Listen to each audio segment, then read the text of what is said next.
ఢిల్లీలో air pollution వల్ల తాను కూడా ఇబ్బంది పడతా అని చెప్పి ప్రస్తుత chief justice of India Suryakant ఈ రోజు ఒక వ్యాఖ్య చేశారు. మార్నింగ్ వాక్ వెళ్ళిన ఎయిర్ పొల్యూషన్ వల్ల ఇబ్బంది పడుతున్నానని చెప్పి కూడా ఆయన కోర్టులో చెప్పారు.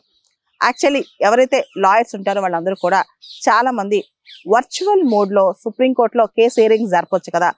చాలా మంది అక్కడ దాకా రావడానికి ట్రాన్స్పోర్టేషన్ కావచ్చు, బయటకు వస్తే ఎయిర్ పొల్యూషన్ కావచ్చు, దీనివల్ల చాలా ఎఫెక్ట్ అవుతున్నారు కాబట్టి వర్చువల్ మోడ్ లో కోర్టు నడపొచ్చు కదా అని చెప్పి రిక్వెస్ట్ చేశారు. అంతేకాదు 60+ 60 సంవత్సరాలు పైబడిన సీనియర్ అడ్వకేట్స్ ఎవరైతే ఉన్నారో వాళ్ళకి వర్చువల్ గా అపేర్ అయ్యే అవకాశం ఇవ్వాలని చెప్పి కూడా అభ్యర్థించారనమాట. దీనికి సంబంధించి చీఫ్ జస్టిస్ సూర్యకాంత్ గారు తాను ఒక్కనే నిర్ణయం తీసుకోలేనని బార్ తో డిస్కస్ చేసి నిర్ణయం తీసుకుంటానని చెప్పుకొచ్చారనమాట. ఢిల్లీలో సాయంకాలం పూట కూడా ఎయిర్ క్వాలిటీ ఇండెక్స్ అనేది 350 దగ్గరలో ఉంటుందన్నమాట. చాలా వర్స్ట్ సినారియోలో ఎయిర్ క్వాలిటీ ఇండెక్స్ ఉంటుంది.